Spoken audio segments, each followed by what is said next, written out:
ಅಸ್ತವ್ಯಸ್ತ ದುರಂತದಲ್ಲೂ ನಾಯಕರ ರಾಜಕೀಯ. ಮಳೆ ಹಾನಿ ಪ್ರದೇಶಗಳಿಗೆ ಮೇಲಿಂದ ಮೇಲೆ ಭೇಟಿ.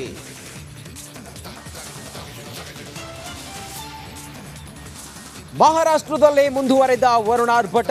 ಗಡಿ ಭಾಗದ ಮಂದಿರಕ್ಕೆ ಜಲ ದಿಗ್ಬಂಧನ. ಮಹಾಮಳೆಗೆ ಹರಿದು ಬರ್ತಿದೆ ಭಕ್ತಗಣ.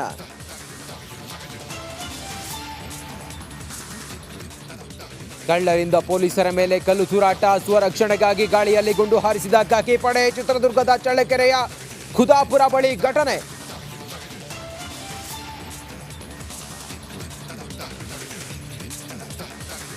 ಪರಪ್ಪನ ಅಗ್ರಹಾರದಲ್ಲಿ ಸೊರಗಿದ ಸಾರಥಿ. ಜೈಲಲ್ಲಿ ಮನೆಯೂಟ ಸಿಗದೆ ದಾಸ ಕಂಗಾಲು. ನಾಳೆ ದರ್ಶನ್ ಅರ್ಜಿ ವಿಚಾರಣೆ.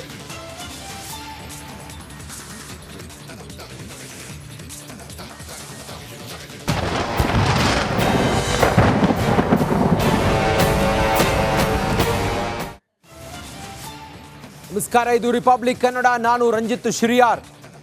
ಶಿರಸಿಯ ಆ ಗುಡ್ಡ ಕುಸಿತ ಪ್ರಕರಣದಲ್ಲಿ ಸುಮಾರು 7 ದಿನಗಳಿಂದ ಗುಡ್ಡದ ಅಡಿಯಲ್ಲಿ ಸಿಲುಕಿರುವ, ಆ ಗುಡ್ಡದ ಅವಶೇಷದ ಅಡಿಯಲ್ಲಿ ಸಿಲುಕಿರುವ ಅರ್ಜುನ್ ಬದುಕಿ ಬರಲಿ ಅಂಥೇಳಿ ಹಾರೈಕೆ, ಪ್ರಾರ್ಥನೆ ಎಲ್ಲವೂ ಕೂಡ ನಡೀತಾ ಇದೆ.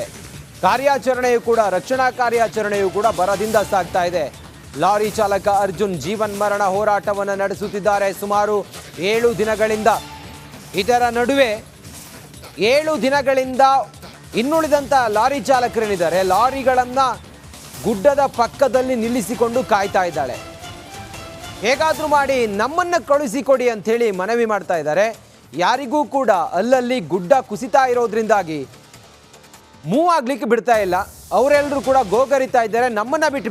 ಇವತ್ತುವರೆಗೂ ಕೂಡ ಯಾವುದೇ ಒಂದು ವಾಹನಗಳನ್ನು ಇಲ್ಲಿ ಸಂಚಾರ ಮಾಡೋದಕ್ಕೆ ಬಿಡ್ತಾ ಇಲ್ಲ.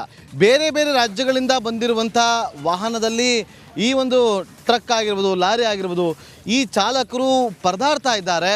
ಅದರಲ್ಲಿ ಪ್ರಮುಖವಾಗಿ ಇಲ್ಲೊಬ್ಬರು ನಮ್ಮೊಂದಿಗಿದ್ದಾರೆ. ಅವರು 7 ದಿನ ಆಯಿತು, ದಯವಿಟ್ಟು ನಮಗೆ ಇಲ್ಲಿಂದ ಹೋಗೋದಕ್ಕೆ ಒಂದು ಅವಕಾಶ ಮಾಡಿಕೊಡಿ ಅಂತೇಳಿ ಅವರು ಬಹಳ ರಿಕ್ವೆಸ್ಟನ್ನು ಮಾಡ್ತಾರೆ. ಇವರು ಸೈನ್ಯದಲ್ಲಿ ಕೆಲಸ ಮಾಡಿದಂಥವ್ರು. ಅವರ ವಾಹನ ಕೂಡ ಇಲ್ಲೇ ನಿಂತಿದೆ 7 ದಿನದಿಂದ. ಸಾಕಷ್ಟು ಪರದಾಡ್ತಾ ಇದ್ದಾರೆ. आपका नाम क्या है? राहुल चौधरी। आप क्या करते थे पहला? मैं ड्राइवरी करता हूँ। पहले मैंने फौज में नौकरी करी है, उसके बाद में मेरी गाड़ी है खुद की। मैं गाड़ी चलाता हूँ सर। मुश्किल रोटी पानी क्या है, वहाँ पूड़ी खा के अपना गुजारा करते हैं। और क्या है हमारे पास, हम ये चाहते हैं रोड क्लियर होना चाहिए ना, या फिर इस सरकार को हाय हाय कहें। और हमारे पास क्या है रास्ता ಇದೆಯಲ್ಲ, ಈಗ ಬೇರೆ ಒಂದು ಮಾರ್ಗ ಇದೆ ಅಂತ ನೀವು ಆ ರೂಟಲ್ಲಿ ಹೋಗಕ್ಕಾಗಲ್ವಾ? ನಮ್ದು ಹೈಟ್ ಇದೆ ಸರ್, ಹೋಗಲ್ಲ ಅಲ್ಲಿ ಗಾಡಿ. ಅಲ್ಲೆಲ್ಲ ತಗ್ಗದಿ ಬಿದ್ದಾವೆ ಸರ್. ಹಿಂಗಾಗಿ ನಮ್ಮ ಗಾಡಿ ಪಾಸ್ ಆಗಲ್ಲ ಸರ್ ಅಲ್ಲಿ. ನೀವು 7 ದಿನ ಆಯ್ತಾ? ಇಲ್ಲಿಂದ ಎಲ್ಲಿ ಹೋಗ್ಬೇಕು? 6 ದಿನ ಆಯ್ತು ಸರ್. ಎಲ್ಲಿ ಹೋಗ್ಬೇಕು ನೀವು? ಕಾಸರಗೋಡು ಗೋಶಾಲೆ.